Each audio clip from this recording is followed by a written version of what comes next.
देश की सेना पे हमें गौरव है, गर्व है, लेकिन जिस तरह से आतंकवादी गतिविधियां बढ़ी है, मेरी मांग है कि बैटल ऑफ ऑनर से सम्मानित चमार रेजिमेंट को बहाल किया जाए, Gurjar regiment, Mehtar regiment, Yadav regiment बनाई जाए, क्योंकि देश का जो किसान का मेरा उसके अंदर देश का जो गांव में रहने वाला जो व्यक्ति है उसके अंदर देश प्रेम का जज्बा बहुत जबरदस्त है।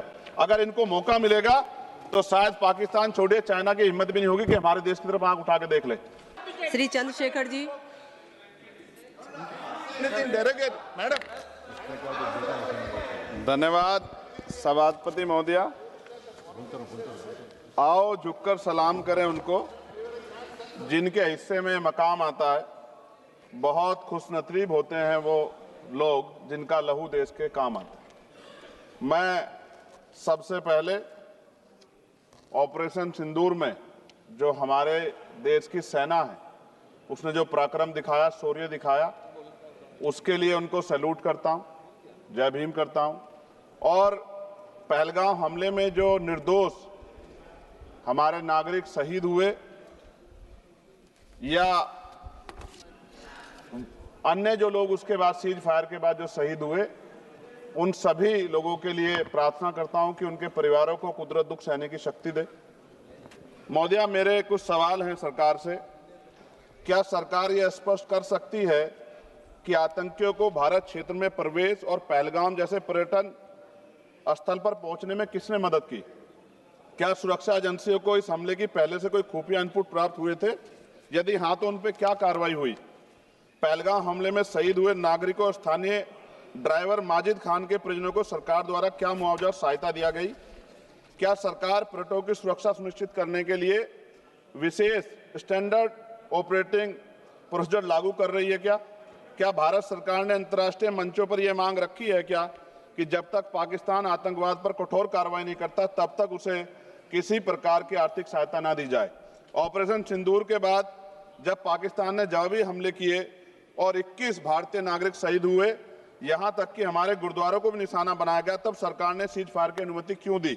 क्या यह भारत की कूटनीति कमजोर नहीं दर्शाता? सभापति महोदया, मुजफ्फरनगर में हमारे जिला सचिव हैं भाई कामिल, उनके परिवार के 2 बच्चे भी इस हमले में शहीद हुए थे।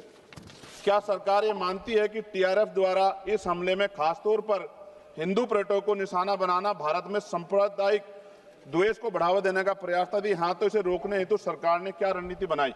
सरकार उस मुस्लिम पोनी ऑपरेटर को क्या सम्मान देगी जिसने अपनी जान देकर तीर्थयात्रियों की रक्षा की?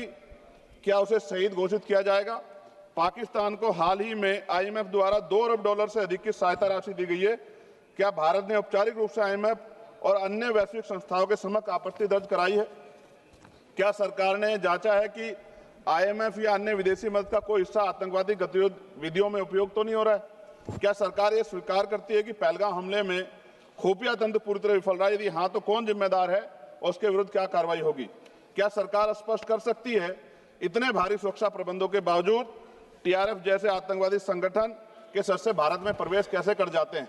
क्या सरकार ये बताएगी पहलगाम जैसे संवेदनशील क्षेत्र में सुरक्षा समीक्षा अंतिम बार कब की गई थी और उसमें क्या कमियां चिन्हित की गई थी?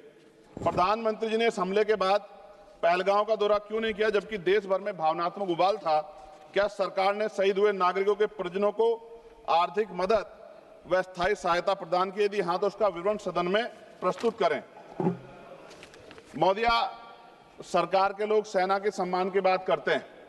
इस घटना के बाद सेना के जवान अमरनाथ यात्रा की ड्यूटी पर जा रहे थे, ऐसी रेल दी गई उनको जिसकी हालत बड़ी खराब थी। सेना के जवानों ने मना कर दिया कि हम इस रेल में नहीं बैठेंगे। 4 दिन बाद बदलनी पड़ी। और सरकार के नेताओं की भाषा देखिए, कर्नल सोफिया कुरैशी के बारे में किस तरह के शब्द यूज किए गए, इन पे भी हमें चिंता करनी चाहिए। देश की सेना के लिए मेरी मांग है महोदया कि सेना और अर्धसैनिक बलों के वेतन को टैक्स मुक्त किया जाए, बैटल ऑफ ऑनर से सम्मानित, क्योंकि ये इस समय ऐसा विषय चल रहा है कि देश की सेना पे हमें गौरव है, गर्व है, लेकिन जिस तरह से आतंकवादी गतिविधियां बढ़ी है, मेरी मांग है कि बैटल ऑफ ऑनर से सम्मानित चमार रेजिमेंट को बहाल किया जाए, Gurjar regiment, Mehtar regiment, Yadav regiment बनाई जाए, क्योंकि देश का जो किसान का मेरा उसके अंदर देश का जो गांव में रहने वाला जो व्यक्ति है उसके अंदर देश प्रेम का जज्बा बहुत जबरदस्त है।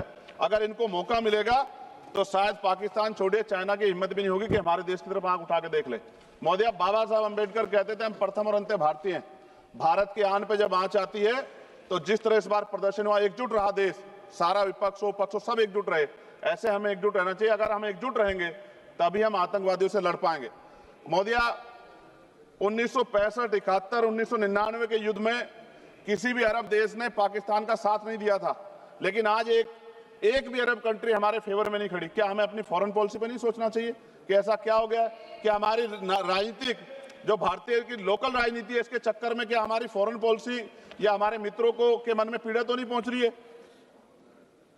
पाकिस्तान ने कहा और आपने मान लिया और आपने सीज फायर का आज रक्षा मंत्री जी को मैंने सुना, उन्होंने कहा भाई, उन्होंने कहा कि महाराज हाथ जोड़ते हैं छोड़ो, उन्होंने कहा और आपने मान लिया। लेकिन फिर उसके बाद 10 तारीख को दोबारा से जो है ड्रोन उड़े और 15 लोग शहीद हुए, 43 लोग घायल हुए।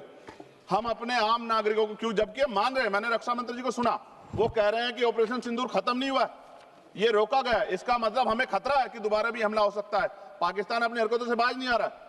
तो हम अपने आम नागरिकों को और सेना के जवानों के जीवन को खतरे में क्यों डाल रहे हैं भविष्य में? क्या हमें इसके पुख्ता और परमानेंट इंतजाम नहीं करने चाहिए? जैसे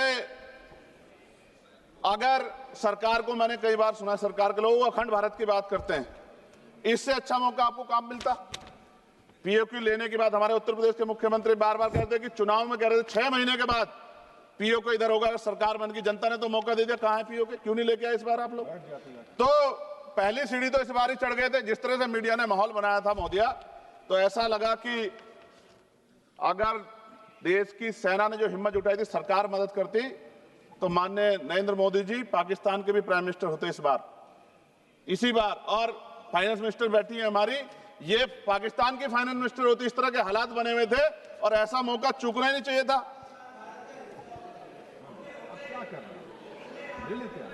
ले लेते, इससे अच्छा मौका कैसे मिलता? पूरा देश एकजुट था। मोदी, मैं खत्म करूंगा, पूरा देश एकजुट था, इससे अच्छा मौका कहां था? लेकिन अब अमेरिका में बैठ के कोई देश के फैसले कर ले तो देश की गरिमा पे, संप्रभुता पे बहुत बड़ा हमला है। इसको हमें समझना चाहिए, हमें समझना चाहिए किसी की हैसियत नहीं है। भारत दुनिया में इकलौता ऐसा देश है जिसका कोई मुकाबला नहीं कर सकता है। यहाँ का 140 करोड़ देशवासी एकजुट खड़ा है और सबको जवाब दे सकता है। मोदी, आज खत्म करते हुए कहूंगा, अमरनाथ की यात्रा आ रही है अगस्त के फर्स्ट वीक में, चल भी रही है, नहीं चल रही। अनुराग भाई, आपको बोलने का मौका नहीं दिया, आप ये नाराजगी मेरे ऊपर मत उतारो, आप लड़ो ना उनसे, आप लड़ो चेयर से, मुझे काहे को करना। खत्म हो रही है अमरनाथ की यात्रा, खत्म होने वाले, सुरक्षा के पुख्ता इंतजाम होने चाहिए और दोबारा ऐसी कोई घटना ना हो। लेकिन अंत में महोदय मैं कहूंगा, आम लोगों की जान भी गई, क्या सरकार ने उन परिवारों को मुआवजा दिया है?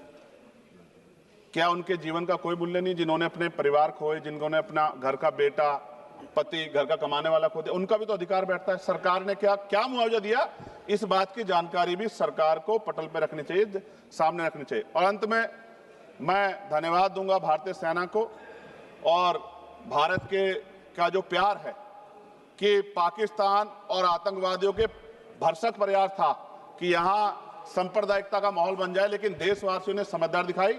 और कश्मीरियों को भी मैं बहुत धन्यवाद देता हूं कि उन्होंने कोशिश की कि किसी भी तरह से कश्मीर के ऊपर जो ये इतना बड़ा इल्जाम लगा है, ये इल्जाम में कश्मीरी शामिल ना हो और ऐसे आतंकवादियों पर सख्त कार्रवाई। पता लगा है कि महादेव, ऑपरेशन महादेव हुआ है और यही पता लगा कि वो तीनों आतंकवादी मारे गए। लेकिन मैंने अखबार में ये भी पढ़ा था कि वो जो मुख्य आरोपी था कुछ दिन पहले पाकिस्तान में था। कोई पिकनिक चल रही है कि उधर भी चले जाते, इधर भी आ जाते? क्या है बॉर्डर पे ऐसा? ये बताना चाहिए ना देश को। मैं आपका धन्यवाद करूंगा और भारत की महान सेना को मैं बधाई देता हूं, उनके लिए मंगल कामना करता हूं। जय भीम, जय भारत। महोदय धन्यवाद।